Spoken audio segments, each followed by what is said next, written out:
Introduce our very special event celebrating trans women as women, and we're happy to have this thanks to Measure Y and for everything that you all do for the library. And I'll pass it on to Jane. All right, I'm going to stand for my part so everyone can see me. Hi everyone, my name's Janna Barkin. My pronouns are she, her. Can you hear me? Where? That's better. Okay, I'm not used to microphones, but we'll do it.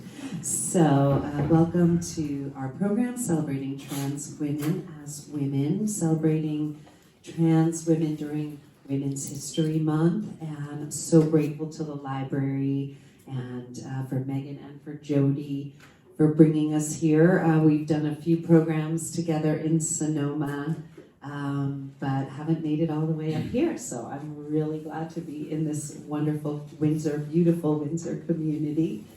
And the work that I do is because I'm a mom, because I'm an educator, because I'm a passionate teacher, whatever I'm passionate about, I like to teach. It's kind of who I've been my whole life. I've been an early childhood teacher for many years, preschool director, and I'm teaching childbirth ed and yoga.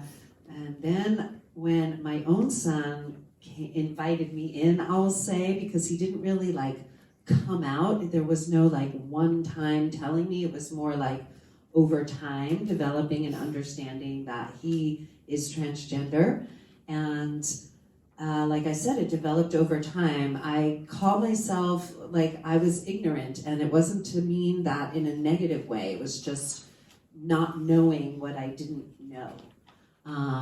And considered myself a really progressive preschool teacher, but yet never had understanding about what it meant to be transgender, and that can show up for people really early in life, that it's not something that every trans person understands about themselves when they're young, but what I've understood is that that this can be an individual and unique journey, but that many people, and we'll hear from folks of held experience tonight, know something early on, but perhaps they didn't have the words. And I think that was really true for my experience as a mom raising my child, who was what we might use the words gender expansive or gender nonconforming, or some of the words that come around at a very early age. This was my child, very persistent and insistent and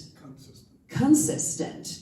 And for a long time, that was the marker that was used to help determine someone being trans or not. And now we're understanding that even that inner understanding can take a trajectory, and that just because someone isn't necessarily consistent in the words they use or how they identify, it doesn't mean that they're any less trans. And yet, it will be interesting to hear again, and often when I lead these discussions, I say a lot about our family, but I'm not going to do that tonight because my son's experience is of being a man, and tonight is about celebrating women and people perhaps who are non-binary and don't identify as women, but are still feminist. And what does that mean, and etc. So because we have a small group, I'm looking forward to inviting you in also after we hear from the panelists of questions you might have or discussion that you might be interested in, and also just really thanking the panelists who will each get to introduce themselves for being so willing to invite us into their very personal information about themselves and their experience in order that we can celebrate and understand more together. And again, I feel like as much as I could have learned in books, it's really about, and that did help me, finding books like The Transgender Child, things of that nature really helped me, but it was talking and listening to trans people that really helped me to develop a more breadth of understanding of what it means to be trans or non-binary, and also to focus on celebration of that as a protective activity and a support that leads to health and well-being, not only within the community, but among us. Because I really believe that the more we can share our stories and listen to each other, that we can develop understanding and compassion and empathy, all these things that we need to have a healthy community.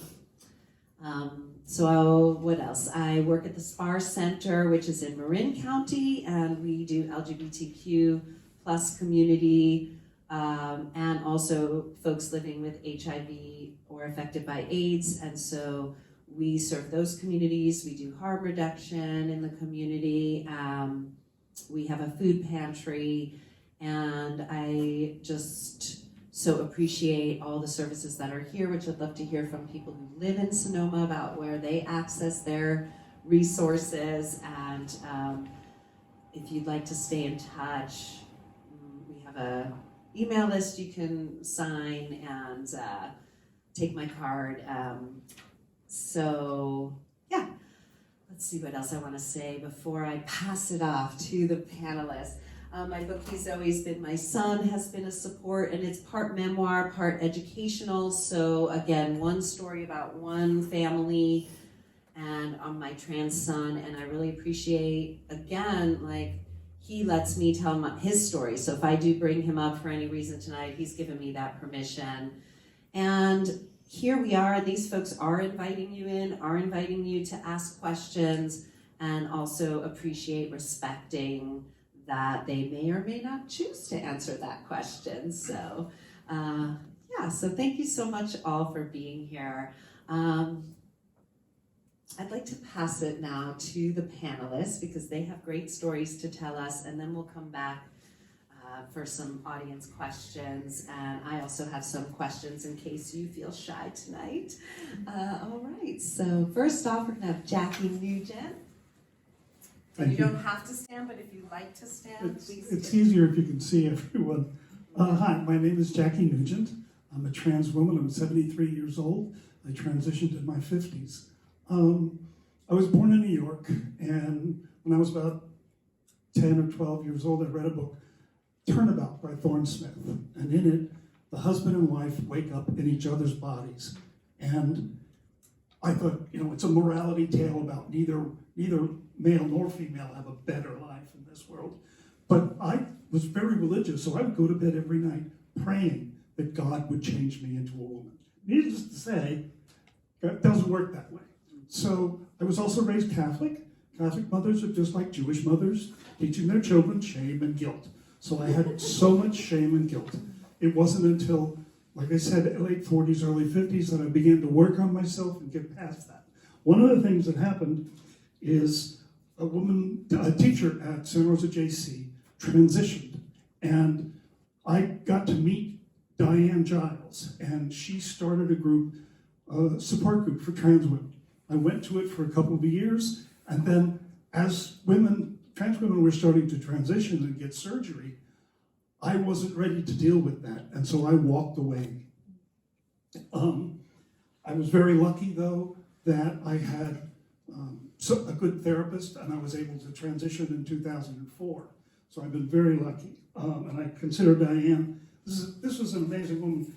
They have 2 kids of their own and 8 adopted special needs kids. I just can't imagine doing that. In 1999, I was on AOL and a chat host in the Transgender Gazebo, and Gwen Smith realized that talking about trans women who had been killed just 6 months to a year, their names were already forgotten. So she started on the 20th November 1999, she started the Trans Day of Remembrance in memory of Rita Hester. I was very lucky because I was connected to Gwen through AOL, but I was there that first night in front of the Castro Theater in the rain with placards with the name and history of the trans women, and I've attended one almost every year since then. In 2004, a friend of mine, Colin, started the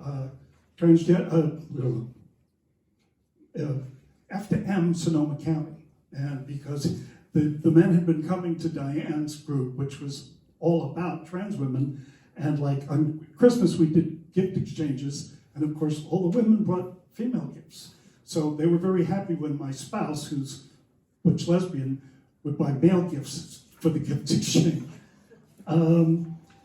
In 2008 was the first Northern California Trans Health Conference. This was the beginning of a real work happening here in Sonoma County on supporting the trans community. It's now become the Trans Life Conference, and they have one year they do the Trans Life for the community. Then the following year we do Trans Life for professionals, and this way we can give professionals. They have, if you have a licensed doctor, therapist, or lawyer, you have to take continuing education classes. And what we do is we make these classes so that they can learn about trans people and get continuing education credit. I've attended those and worked with them, and it's just wonderful to see the minds opening up. Let's see. And that is coming up, I think, that conference. Yes, it's coming up in April. One of the things, there's not much history here in Sonoma County as in terms of rights, but a lot of people know about AB 1266, which is the bill in 2013 that allows trans kids to participate in sports in the gender, how they identify. But there was one before that, AB 537, which said that California's education code is changed, adding actual or perceived sexual orientation and gender identity to the existing non-discrimination regulations. So this is something that, because that was not very clear, they put in 1266 to specifically say this applies to students. And Janna was just saying that there is a bill in Sacramento right now to get rid of that. And so, it's not just in those, I think 20 states now have bills trying to prevent even adults. Some of them are aimed at children, and some of the states are saying even adults you cannot give gender-affirming care of any sort, therapy, drugs, or surgery, to even adults, and that's scary. One of the things I heard a statistic about 10 years ago is trans people tend to, about 41% have attempted, not thought about, but attempted suicide. If they have the support of their family and a good therapist or doctor, it goes down to about 0.5%, the same as the general population. Mm-hmm. So this is something, you take that away from these kids, and that's really going to impact their lives. So in 2007, I was one of the 4 trans women who started Transgender North Bay, which is a support group for trans women. Since the COVID, we've been doing it online. And in 2008, because we were situated at Positive Images, since 2008, I've been volunteering with Positive Images, which work with youth from 14 to 24. And I was also trained by Jim Foster, who was one of the founders, as a peer counselor. In other words, I'm not professionally trained, but I am trained in listening skills and being able to feed back to the person what they're feeling and allow them to see what they need to do. And it's one of the most fulfilling things I have ever done in my life. And my spouse, this is a saint medal from the Russian River Sisters of Perpetual Indulgence. It's a gay group that raises money. It started out raising money for AIDS patients, but because the county now has 2 organizations, one for food, one for medical care, for AIDS patients, now they've done other things, like they bought the Jaws of Life for the volunteer fire department. They put a ramp into the senior center in Guerneville. They bought Sister Sparkle, who was one of the founders of that house, gets a trunk full of school supplies and goes around giving it to the teachers in the school because the parents, so many parents can't afford to buy their kids what they need for school, and the teachers are using their own money. So that's what the sisters do. This I got in 2013 because I tend to get volunteered for a lot of things. So I'm saint, I did not sign up for this. So I've been very lucky to work with the sisters sometimes, work with PI, work with my group, and work at the Trans Life Conference. And it has really enriched my life. And thank you. Oh my gosh, thank you. So next we're going to have Nyx. And I just want to say I think you can hear me without the mic. We will have time for questions for all of the panelists. So if something came up for you and you want to ask, just kind of put a mental note and we'll hear from the panelists and then we'll invite questions, all right? And conversation, because I have so many things I want to ask more of. Great, Nyx, go ahead. I don't know if the mic is okay. Perfect. So I came out when I first came out, sort of figured out I was trans. I lived in Lakeport, California. Not the kind of place you want to be trans in. I'll just leave it at that. At the time, to me, being trans or queer or anything like that was like the punchline of a joke. It was like, oh, you're gay, and that's all it was to me. I eventually, due to bullying, I went over and did online school for a bit. This was 1 year before COVID. And I met this one guy who was named Sue. He eventually told me he was trans and some of his thoughts and experiences with it. And that was when I sort of had the first, I guess, seed of doubt in a way planted in me of, am I really a guy? And part of me feels like there were signs before. I played football just because I wanted to be manly. There was lots of stuff like that. But right then was when it really clicked for me, like, oh, I don't think I'm a guy. And so eventually I came out to one of my close friends. His name was Jake, and he tells me the next day, he's like, hey, I talked with my mom, and I'm not sure we can be friends. My dad just doesn't accept you. I mean, I do, but my dad doesn't, so I don't think we can. And that was sort of the first moment of when that was like the first moment I had of just transphobia experience to me, and it really, that alone kind of screwed with me, but we still kind of talked online. COVID had just hit, and there was nothing else to do. Eventually, when he told me he'd keep the secret, he told everyone at my school. I got all sorts of just horrible messages from people who I thought were my friends, people who said they had my back, telling me to kill myself, and naturally, when that's all you hear every day is how worthless you are, how you're disgusting, your body's a crime. I tried to, in about 2021, I'd say. And I thought that's all life would ever be. I thought that's how it would be everywhere, no matter where I lived. Until I moved here. I'm trying to think. And something I like to think about is how much your environment can affect your life and how you feel and just acceptance in general. I haven't really had any issues mentally since then. I've been able to quit antidepressants. I've been mentally stable for the most part, I would say.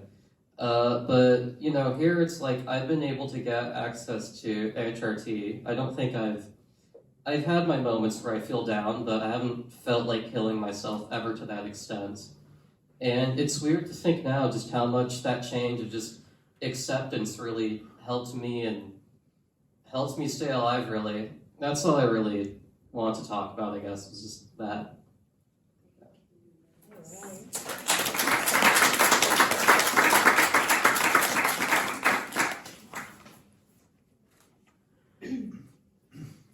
Sorry, one moment. My name is Chayla Fischer, and first off, I would like to acknowledge that we are currently on stolen Groton Rancheria and Southern Pomo land, and I would also like to acknowledge that a land acknowledgement means nothing without action and true allyship. So I really hope that everyone here goes home and learns about how we can best support trans or Indigenous communities whose ancestral lands we now currently reside on. And you can do this by going to native-land.ca, and you can find what native land you're living on, and you can learn about the folks that originally lived there. Anyways, my name is Chayla again. I'm 25 years old. I actually am Janna's son's partner. So I have had a very more recent transition and coming to understanding of who I am. I grew up originally in Walnut Creek for a little while. That's where I went to kindergarten. And I was already kissing girls and boys on the play structure. So to me, I thought that was just what kids did. I thought that was just experimenting. I thought that kissing my grandma's neighbor's daughter was just experimenting. But I really got pushed into more like female box, I would say, because in elementary school I was heavily bullied for having masculine qualities like being smart, being athletic. I was the only girl that could run the mile with the boys, and the boys hated that and would punch me behind the portables because of it. Thanks to my mom, she finally told me to punch them back. And I was sent to anger management classes. So that, really made me feel like there was something just wrong with me. That I had all this confusion about who I was, but I just had absolutely no words or concepts to actually be able to explain that for myself. And it continued in middle school when I was, again, making out with girls and being called a lesbo and all, fag and all the horrible names. And I so deeply retreated into a cis hetero person. In high school, I was boy crazy. I was trying to find a boyfriend because I felt like that was the only way that I could be a valid person in this world. And it took actually almost losing my life to my chronic illnesses to really make me shift my perspective and realize that there were a lot more important things in life than being popular and being beautiful. And I started to really become vocal on the online community about being disabled.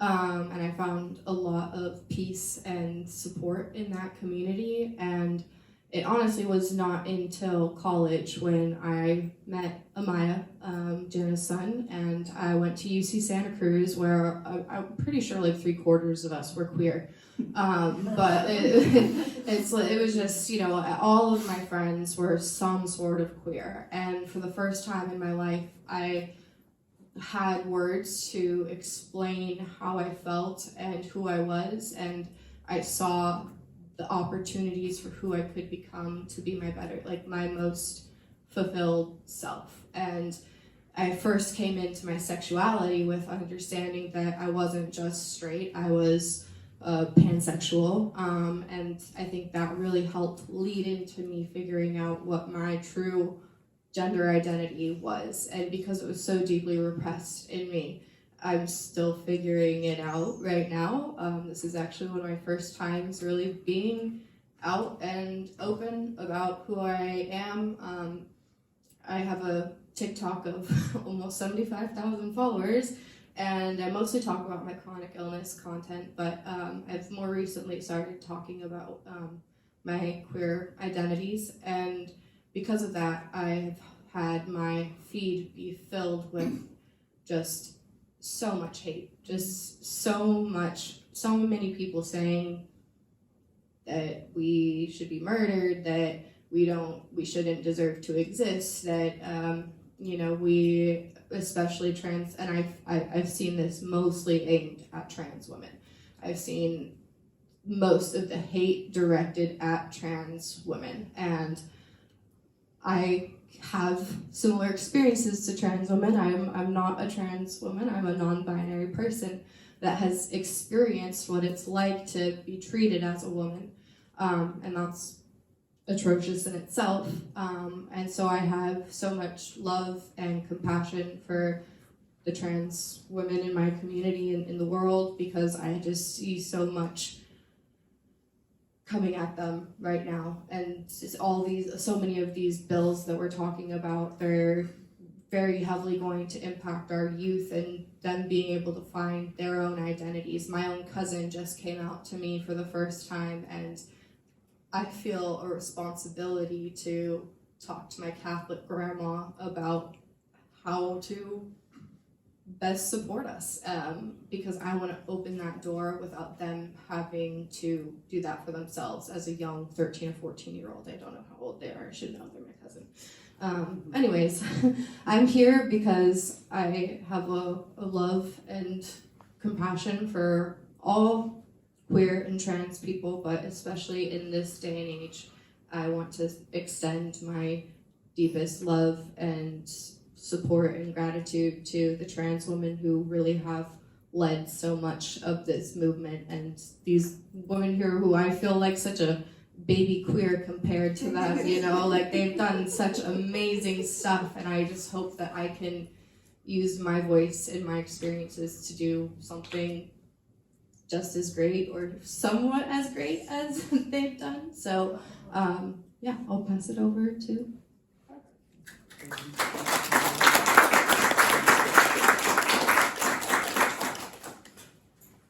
So my name is Barbara Peronteau.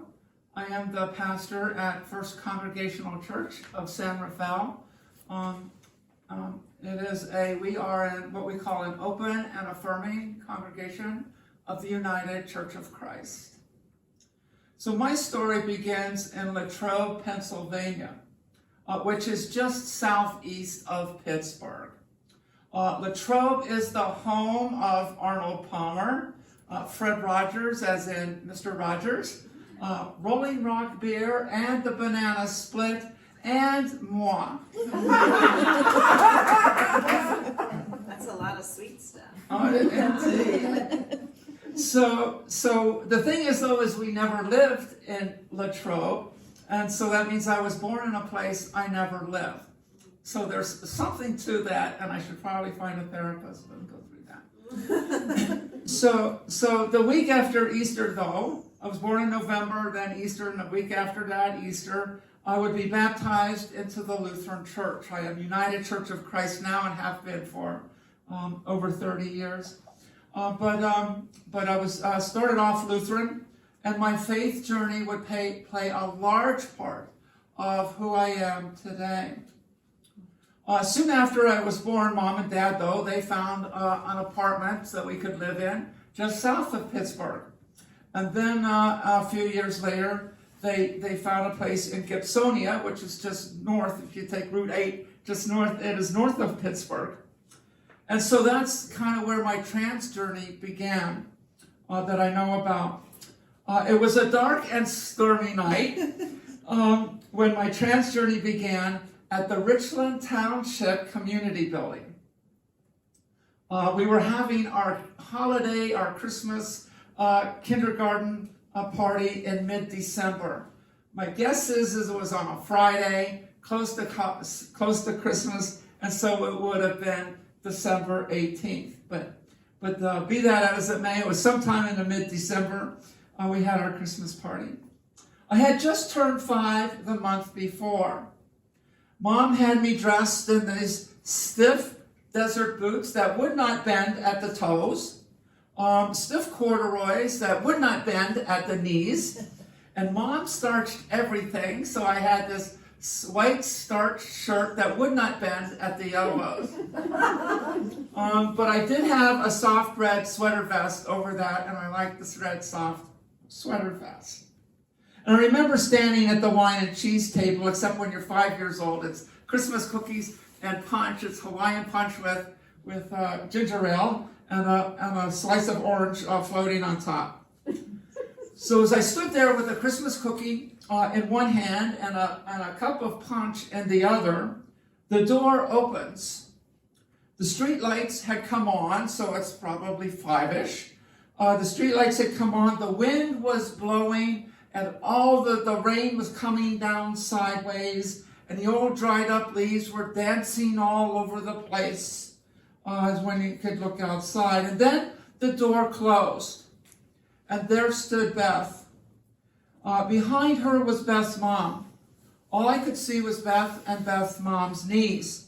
Like her knees, there's Beth, and then there's 2 knees. That's about what I saw when I was 5. And Beth was wearing these 1950s kind of chalky blue faux fur coat with darker faux fur around the hem and around the sleeves and around the hood. And Beth's mom bent down and pulled the hood off of her, and then unbuttoned like 3 buttons, and then pulled the coat off of Beth. And so there's Beth. Beth was wearing a white patent leather shoes with lacy anklets.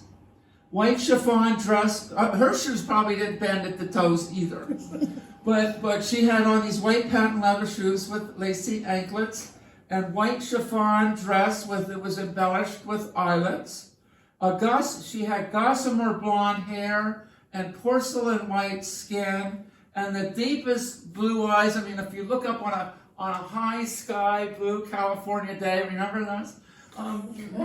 That's what her eyes looked like. It was right then and there that I knew I was wearing the wrong clothes. I wanted to be Beth, only me.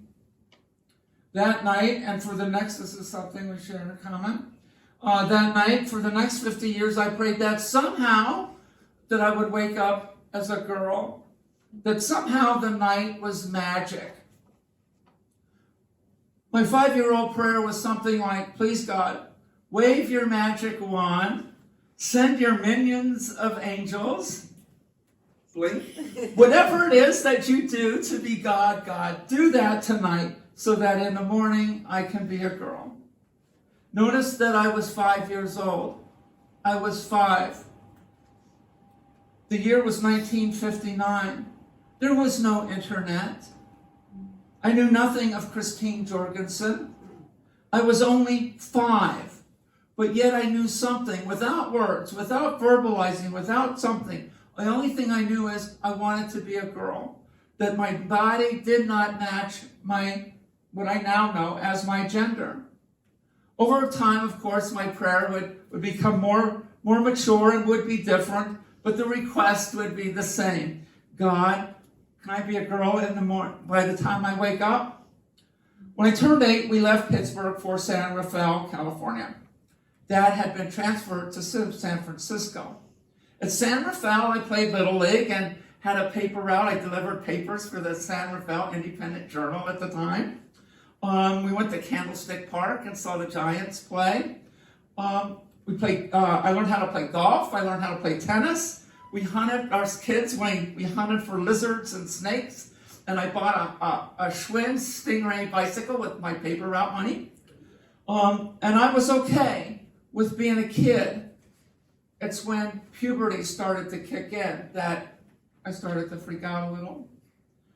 But when the night came, the prayers were the same. I knew I wanted to be a girl. The clothes, the hair, the French provincial bedroom furniture. In the summer of 1968, Dad was transferred back to Philadelphia, like where the Phillies play. And the desire, the need, and the girl knocking at the door on the very being of my very being remained. Only the geography changed. In the late 1980s, I was living in the Denver, Colorado area and almost came out. Like this close, I almost came out. But I didn't know. All I wanted to do was be a woman. I did not want to be a guy and go through life as male. But I could not see a way forward. I did not have a roadmap. The only thing I could see is that I was working the night shift at the 7-Eleven, and that didn't seem safe or a positive thing to me at the time. And I still did not have a vocabulary. How do I tell my church judicatory? How do I tell my parents? How do I even tell myself what I'm going through? The glossary was still being developed, and indeed was changing as we were breathing at that time. So I went back deep into my closet. I ended up purging my lovely wardrobe, and it was lovely indeed. I thought that if I made everyone else happy, well, then I would be happy. No, that's not how it works. You got to make yourself happy.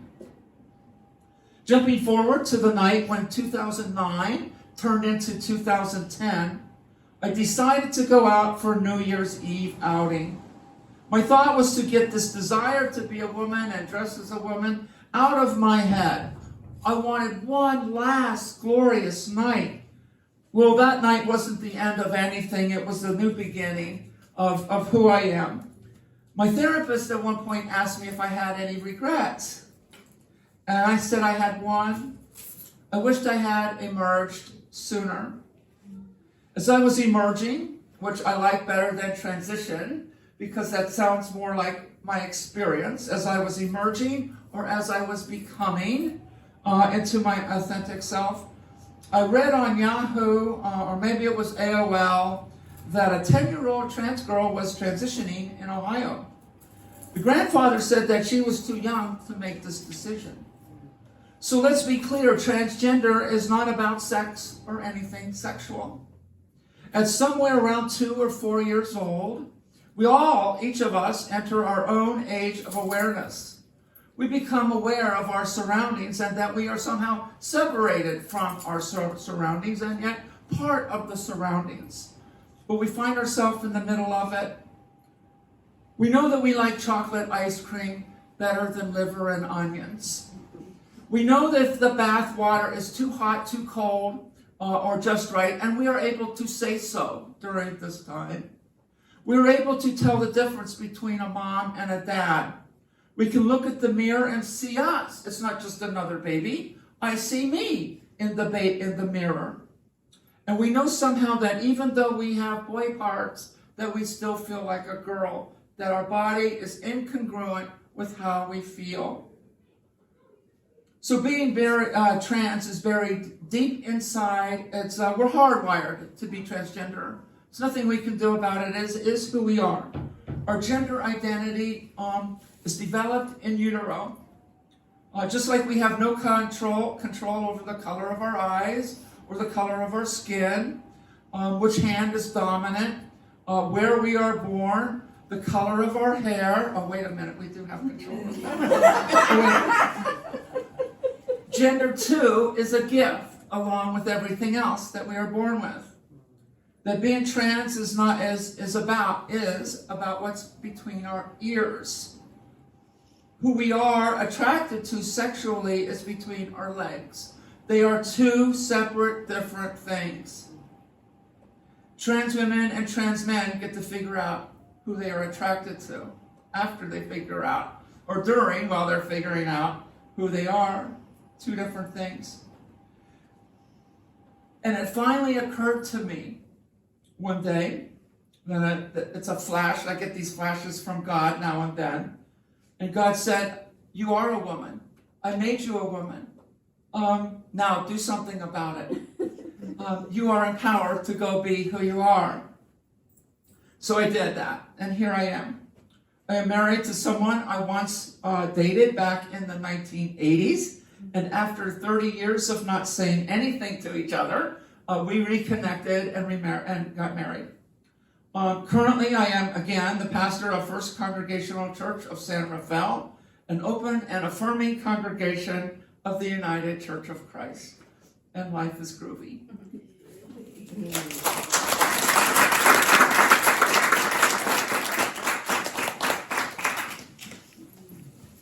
Thank you each so much for inviting us into your experience. I love that idea of emerging.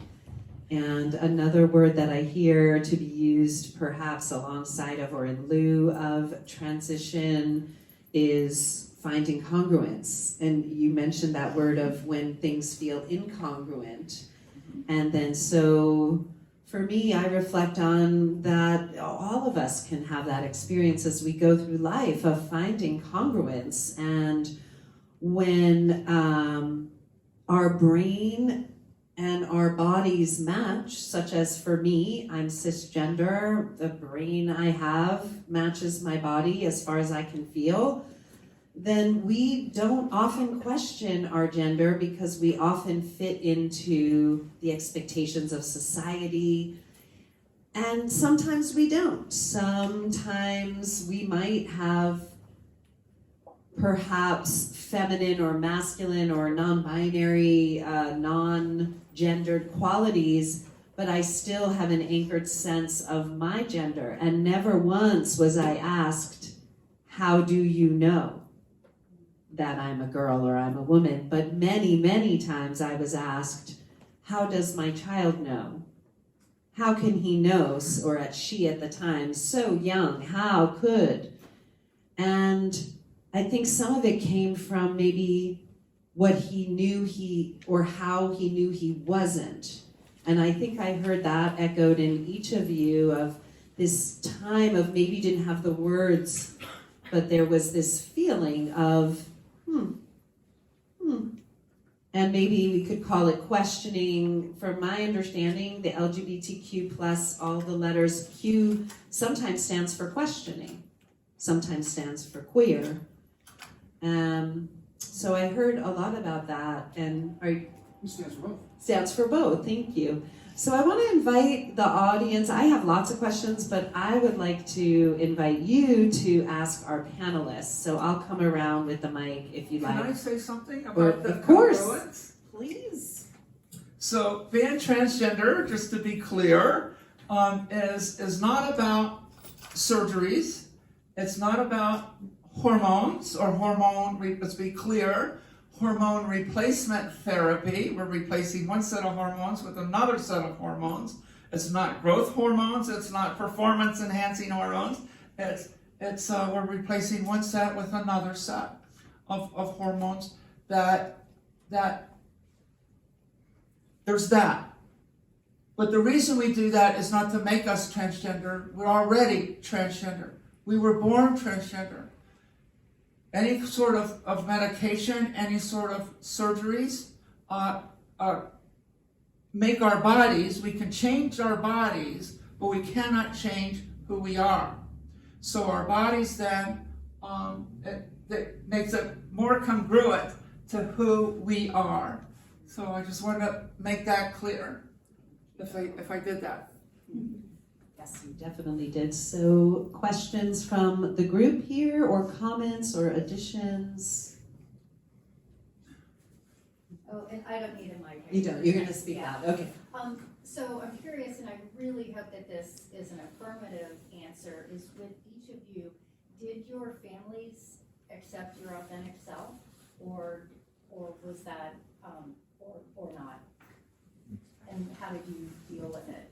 Yeah, my mother was in her 80s, and every time I talked to her, she'd say, well, how do I explain that I have 2 daughters now? And I said, you don't have to explain. You just say, I have 2 children, and one did this, and one's doing that. But she went to church, and the confessor said that she had to cut me off because the Catholic Church does not accept transgender. So what my mother did is she changed confessors. She went to a different church to find one that would allow her to support me. It took her 3 years to do anything but use my first initial, because it was the same initial that I'd had when I assigned bail. And even later she said, well, you know you're not going to get all that money. And I said, Mom, I don't care about the money you leave. What she was talking, and it turns out what she was talking about is part of her inheritance went to my sister's kids, her only grandkids. She didn't accept my stepkids. I have 2 kids, one of whom loves me, used to call me Dad, now calls me Mom. Her kids call me Grandma, and I've been at the birth of 2 of my great-grandchildren. And I could never have imagined that before I transitioned.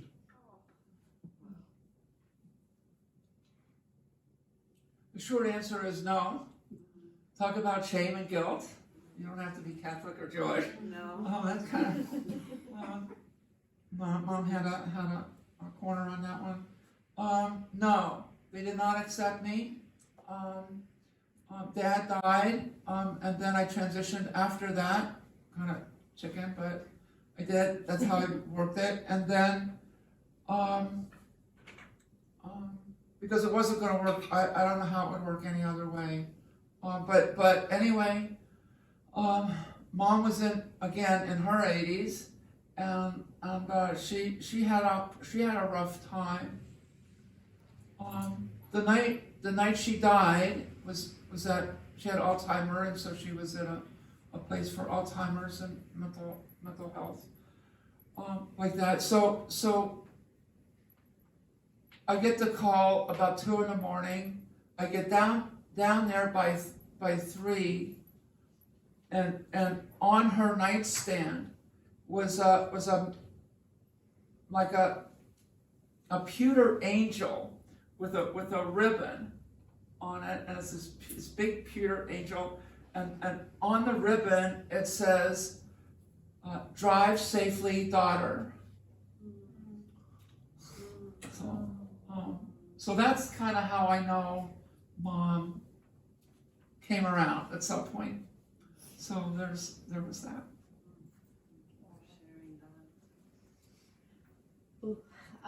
I'm trying to remember exactly who I came out to first, whether it was my dad or my sister. My sister, who's here, said she knew. Well, that was first when I came out as pansexual. She said she knew, and then when I came out as trans again, she said she knew. With my dad, I remember when I came out as queer, he said how much he loved how big my heart is. And I think that was a really big moment for me of feeling like, okay, like my dad, he loves me. He knows that like I am just who I am, and my heart is the same, whether I'm Chayla as a woman or Chayla as a non-binary person, but I prefer non-binary person. My mom is also here.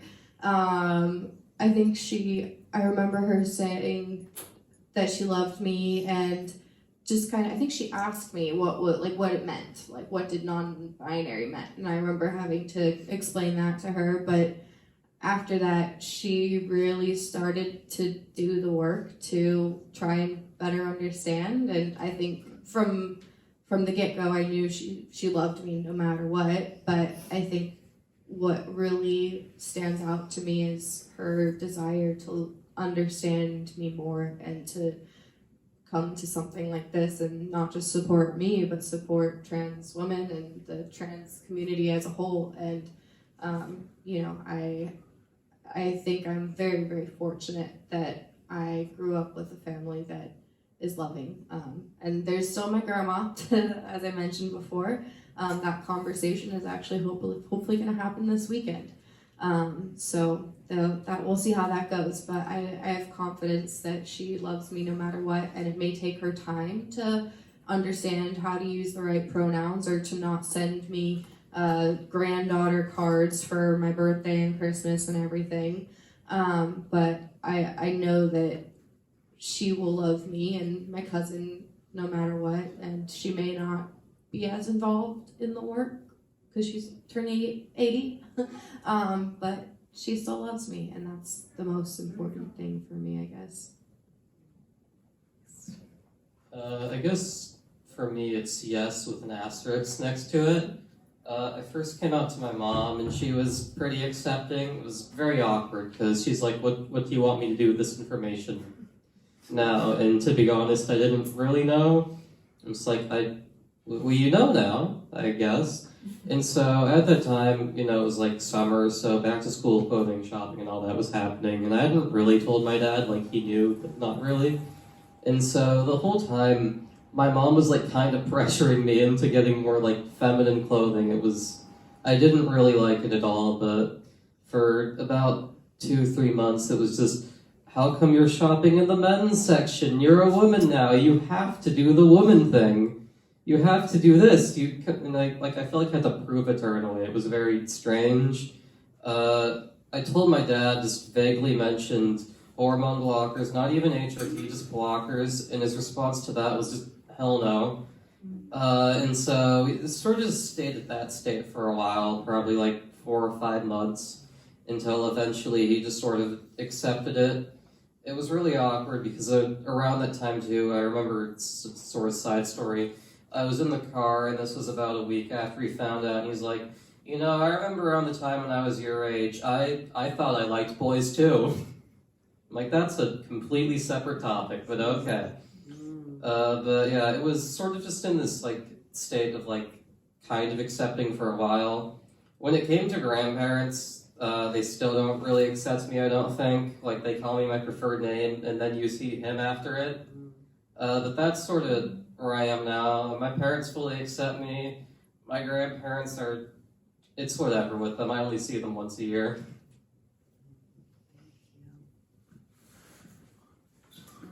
I wanted to add to that, and then I'll invite you in. Just this idea of there can be a progression, and so that is a really important thing, I think, is maybe to not give up on people that maybe don't start out as accepting, and that through learning and just being with a person that can come.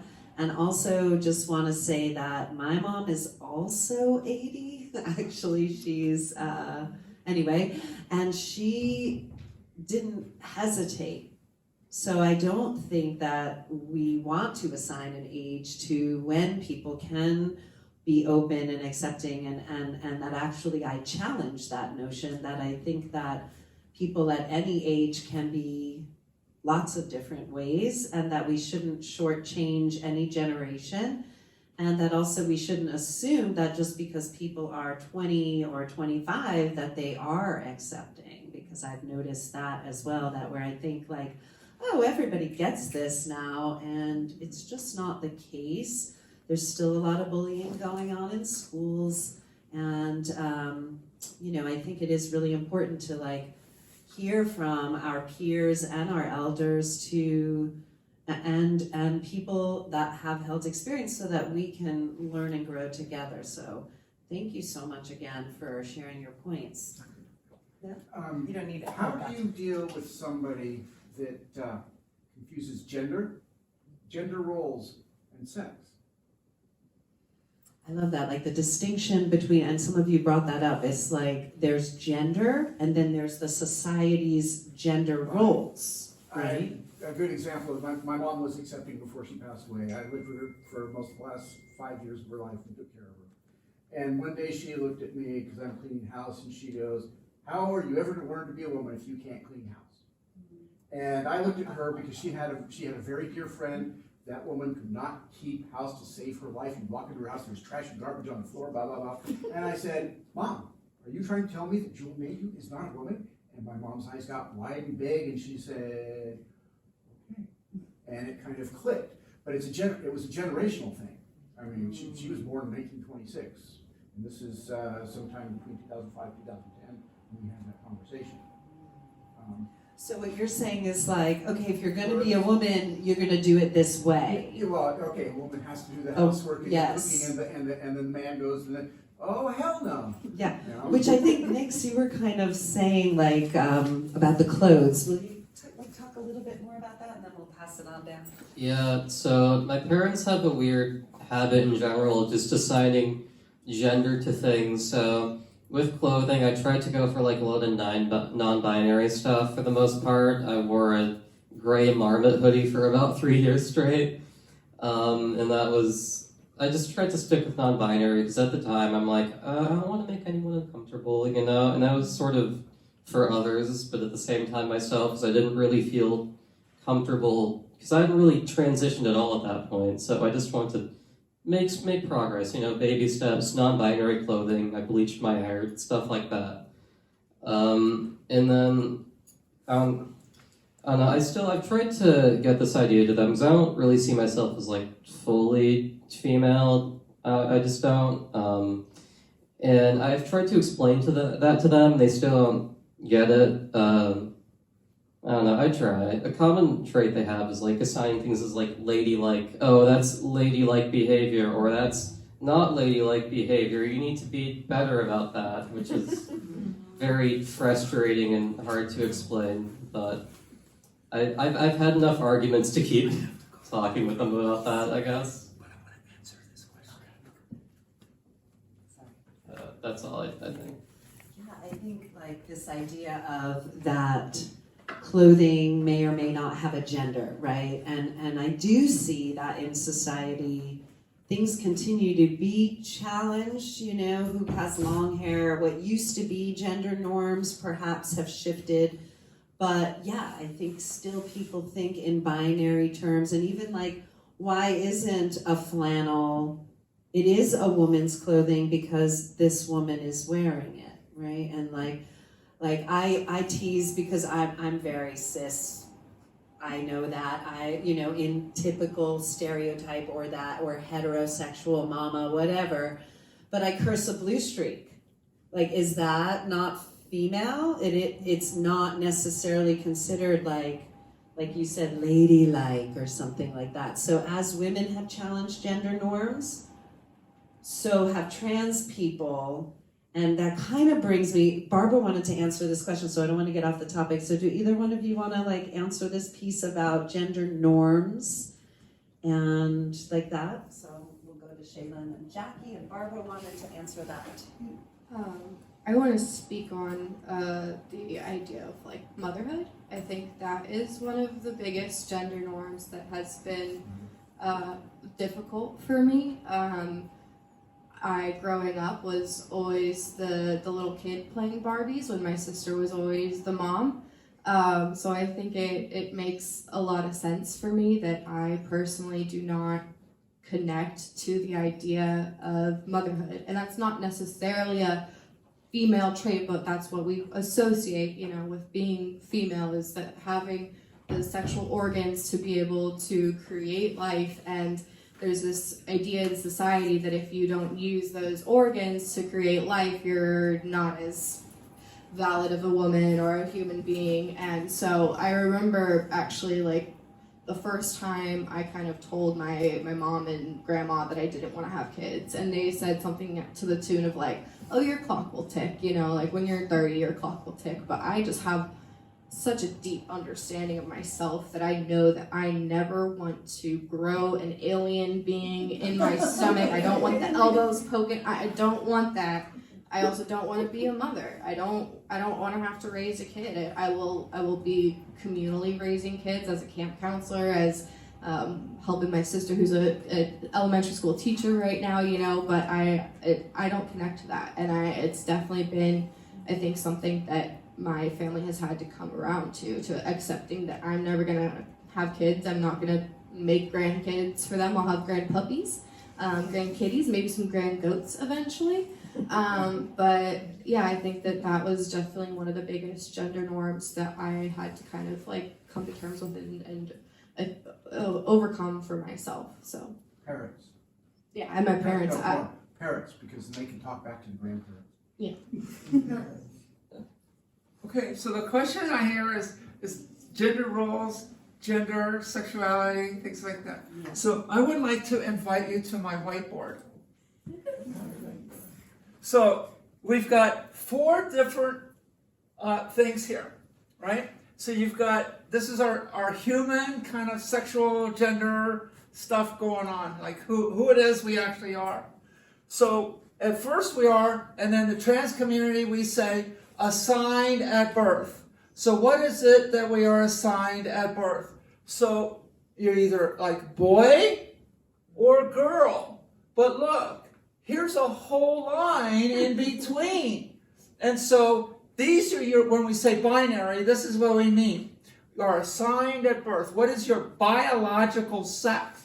So your biological sex is boy parts or girl parts.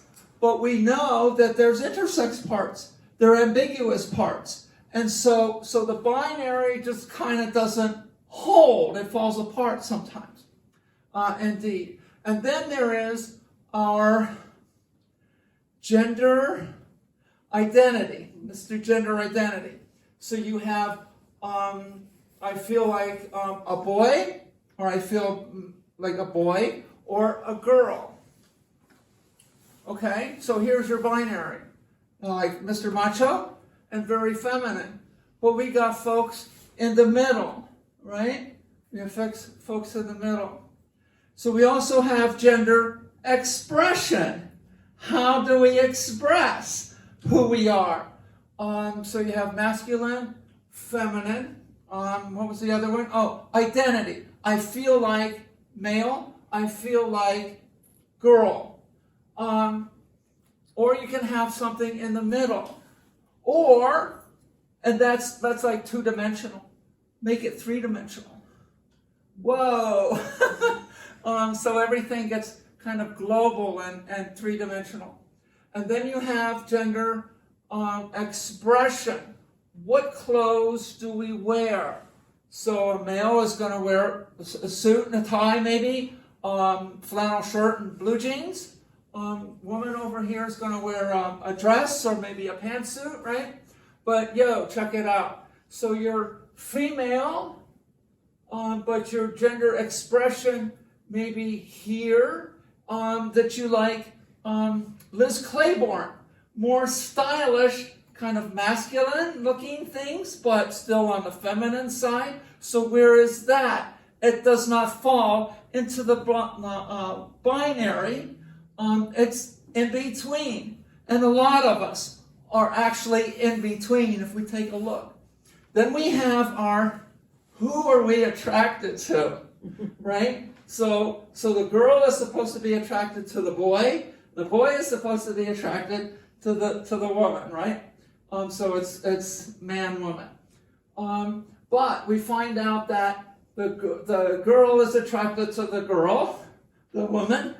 So we have all kinds, and sometimes then we have pansexual, polyamorous. We have all kinds of different ways of how we express.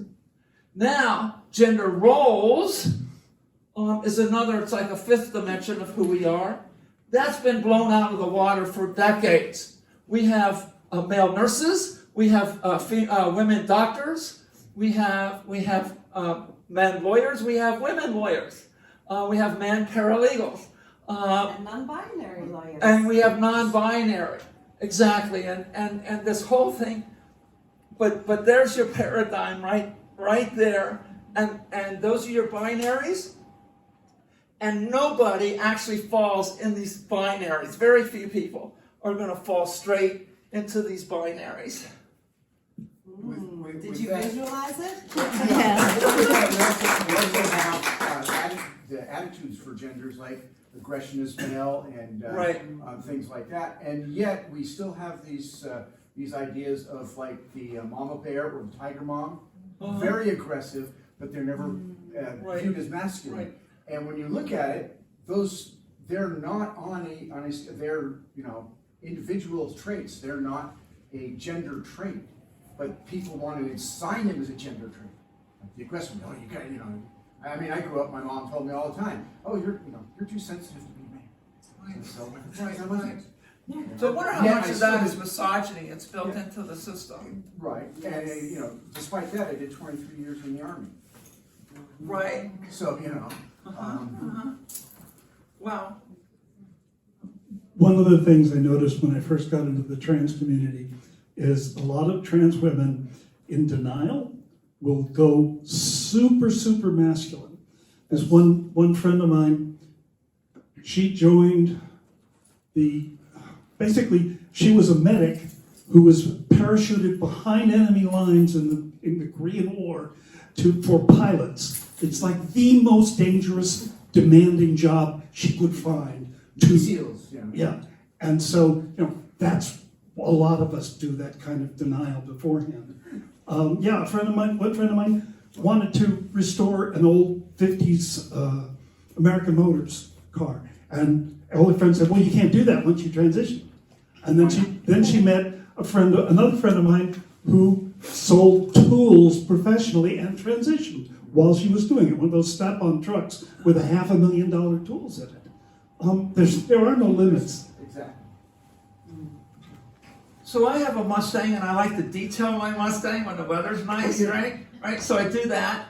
I'm a baseball fan, and there's a lot of things that my spouse knew me back when before, and she says there's a lot of things that didn't transition, are there? Well, we don't really change. We just We become who we are. We're the same person we've always been. It's just now we're free to be who we are. And Even those things, the same things that we liked back then, we still like now.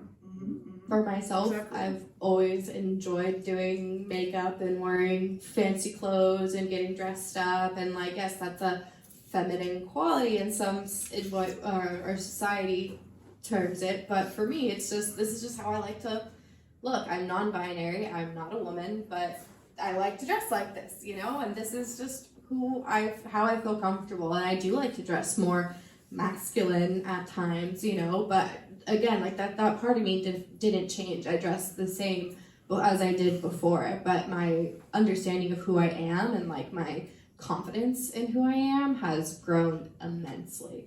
I'm finally feeling like I know who I am, and it does play a lot into mental health, and yeah. Thank you. I think this part of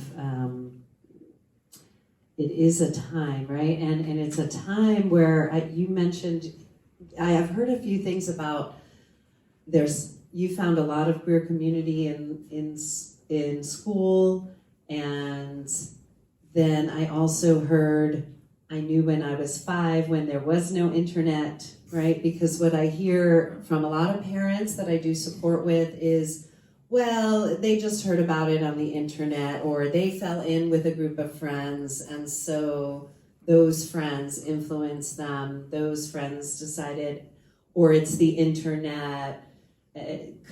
During COVID, a lot of people came out. A lot of youth invited us into their stories and their own personal inner experiences, hoping that they would find support, and to carry the secret is heavy.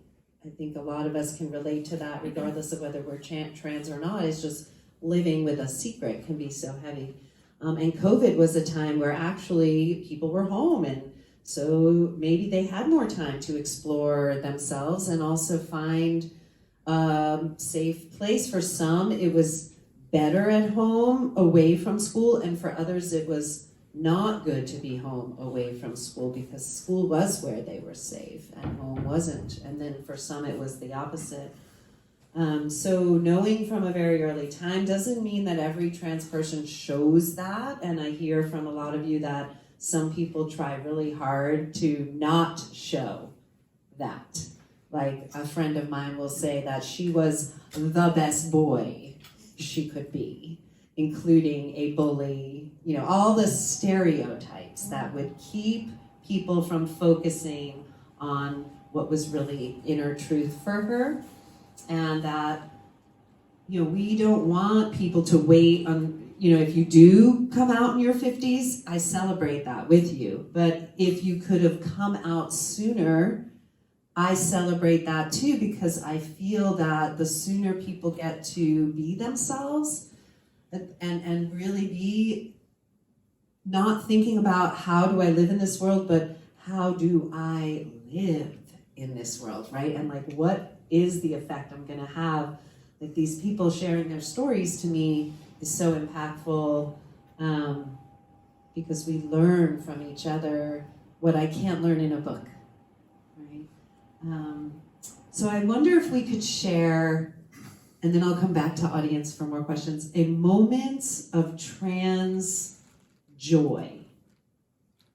Sometime of, we hear a lot about gender dysphoria, which we're not going into so much definitions tonight, but dysphoria is when someone has a deeply held distress when it comes to something about gender.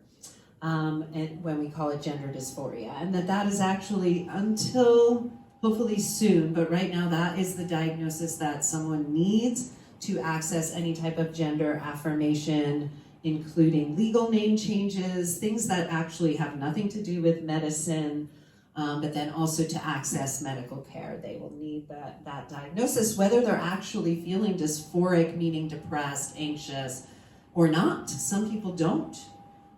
So that's another thing, is you don't have to have gender dysphoria, a deep distress, in order to be validly trans. So I'd love to hear, though, a moment of gender euphoria.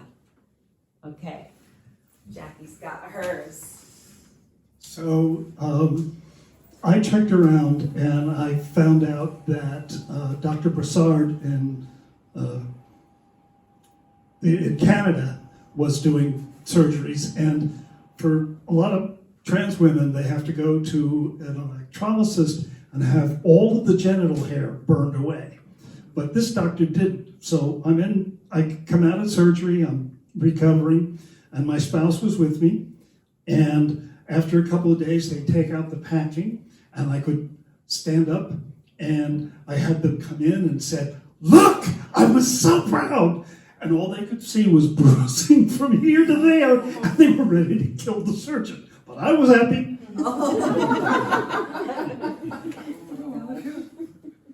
I'll think about, here, I got it. Okay. So, it's probably 2015, and I just had top surgery, and we did I started Transgender Day of Remembrance in Reading, Pennsylvania. So I know there was some college groups that were doing it, celebrating it, but I tried to make it citywide for everyone to show up for Transgender Day of Remembrance.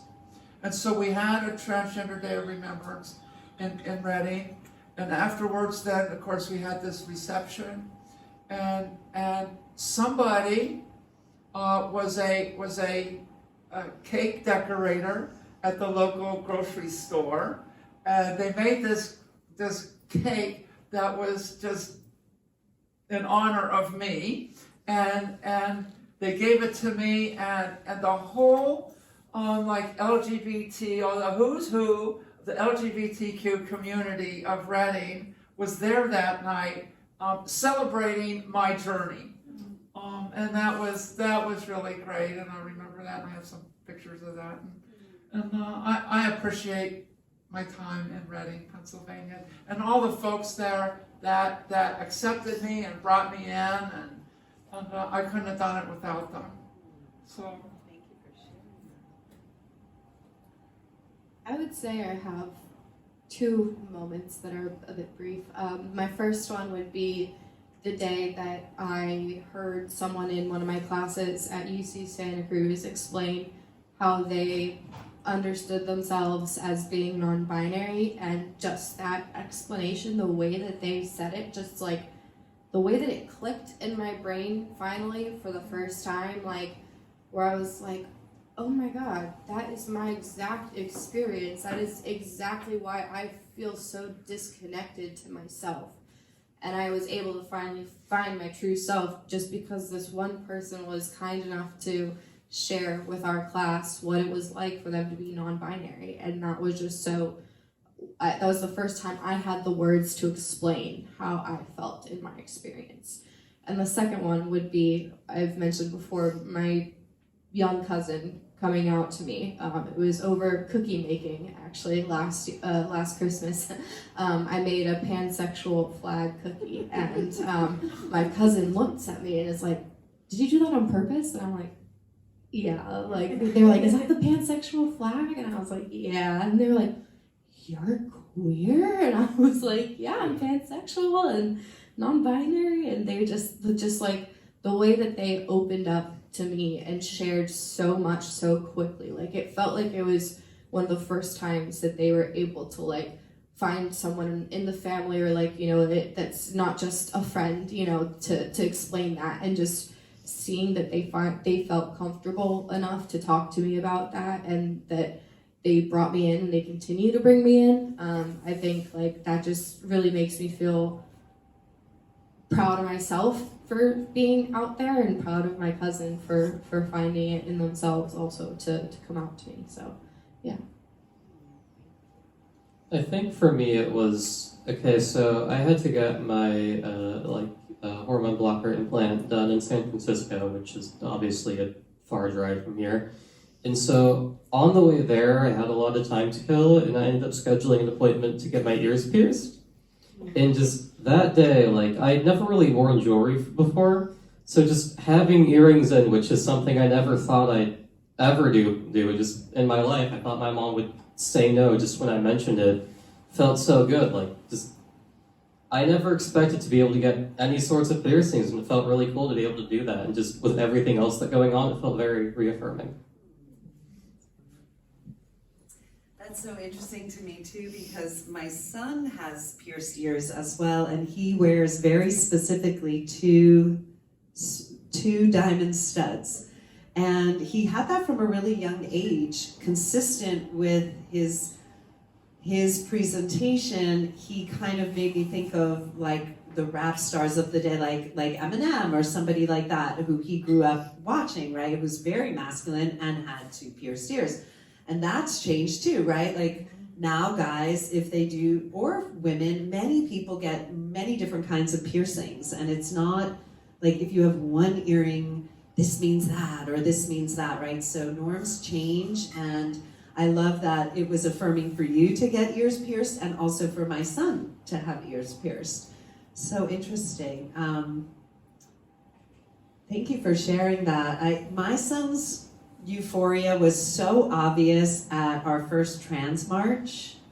There was one up in Santa Rosa, I think there was, and might have been for Transgender Day of Visibility a couple of years ago, maybe before COVID. So next Friday is Transgender Day of Visibility, and it's a wonderful day to, tap into the community and go celebrate and support. And I'm so grateful that Megan and Jody had us here at the Windsor Library. Libraries are meant to be for everyone in the community, and I know this library is working on being an official safe space, so that is really amazing. So my son had his top surgery in March of 2014, and we were among some of the earlier adoptees to having people under 18 be able to access that type of gender affirming care. And we weren't the original, but we were some of the early people getting that type of care approved. And so we went to Trans March, and he had already been starting his healing process. And this is a kid who never let me see him naked since he was maybe 6. And that wasn't true for my older child, who's my daughter, who's cis. We would, walk around showing, being comfortable with each other naked. But that wasn't true of my son. He actually really liked to go to the naked beach. And that was because he could just choose whatever he wanted to wear. And he would never wear a top. He would wear board shorts, but he would go topless. And that was his way of being like, this is my true style. So finally, so that was like, puberty really hid that. He walked like this. He hid his body with many, many layers. And then he had his top surgery, and witnessing him have his bandages removed was a euphoric moment for me. Unexpectedly, I thought I would be really overwhelmed by it, but instead I was euphoric seeing his joy. It felt like a rebirth of my child. And then we went to Trans March, and it was a warm day in San Francisco, go figure. And he had his shirt completely off, t-shirt off. This is a child who, like I said, hid everything. T-shirt off, backpack on, bare skin, scars visible, and he was out there just showing his chest off. He was so happy. And there's all his trans siblings going, yeah, and high-fiving this 15-year-old kid. And I was just in awe of his joy, of his light that was just really emerging that I hadn't seen in really long time. And so, one of the audience members asked, and I want you to ask, I think it was you, about youth and the impact.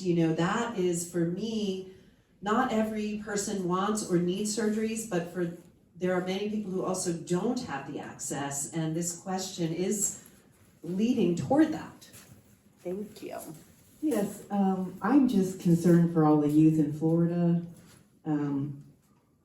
Idaho. I don't know all the different places. There's like 20 different states I think Yes. that are considering making it so gender-affirming care is not available until you're adult, and then even maybe not when you're adult. So I just want to know what it's going to be like for kids in those states.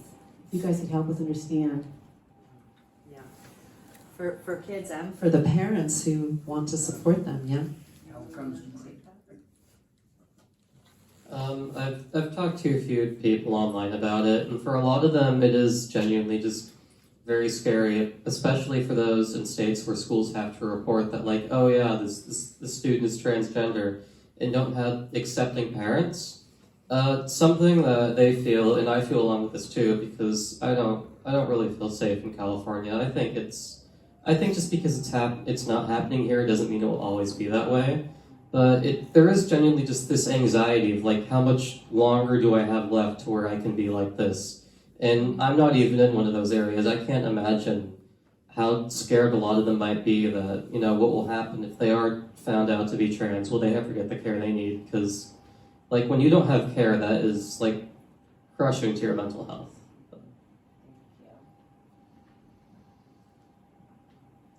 I'll say I'm deeply, deeply scared for them. Seeing the youth on TikTok coming out and being vocal does give me hope that, these kids aren't gonna back down. They're not gonna just let states run over them as much as they can, as much as we can fight back. But it is scary to think, like, how much can we fight back? Will these kids be able to live as their true selves ever, and this is such a vital time for kids to be able to figure out who they are, and especially coming out of COVID and coming into this whole new world, like finding out who you are is so vital. And I'm just so scared for these kids that they won't be able to live as their true selves, and how hard that is, as we've heard from other folks, on your mental and physical health as well. Like, I honestly think part of my physical health issues do stem from me not being able to live as my true self for such a long time. But I'm deeply scared. I cry every day, multiple times every day. First of all, the access to hormone blockers for someone who is a pre-adolescent or adolescent is huge. And all that does not change anything. It just puts you down a road so that when you're 18, you can make these decisions about hormone replacement therapy. So, or surgeries. So what it does is it gives you time to figure it out. Without the testosterone, for example, destroying your body and your voice. And then when you're an adult, then you have to pay for surgeries to correct the damage that the testosterone has done. That's one thing. The second thing, as an ordained minister in the United Church of Christ, I am required to be a mandated reporter. And I see these laws in these 20 different states, in Mississippi and Texas and Florida and North Carolina and South Dakota and so on, as it is child abuse, what they are doing. And they are targeting the most vulnerable people in the population, trans children. They are fragile yet strong, but it is bullying. It is and they're taking away medication. It is nothing more than state-sponsored child abuse. One of the things with that is part of the reason why they want to take away the androgen blockers and things like that is because it does force you to have to go through that. It does force you to have those extra surgeries. It does force you, and since you develop as either male or female in your body, that identifies you later it's easier for them to point at you and say. And that's why they want to do that.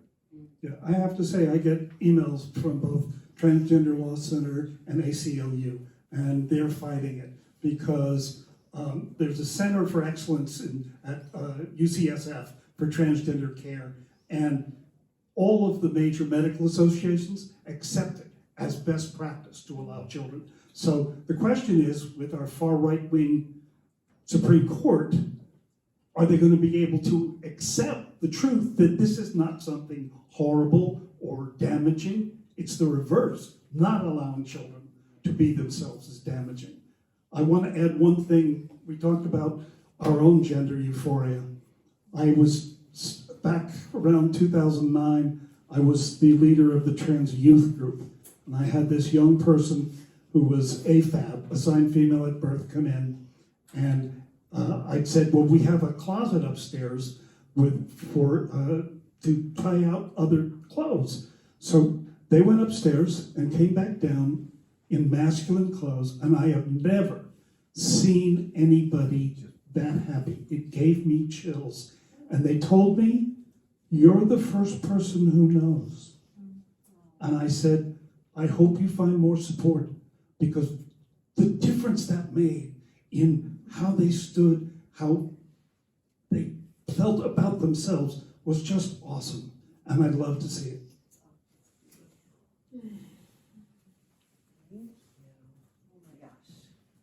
I always want more time when we do these, because as we go, we open up more and more, right?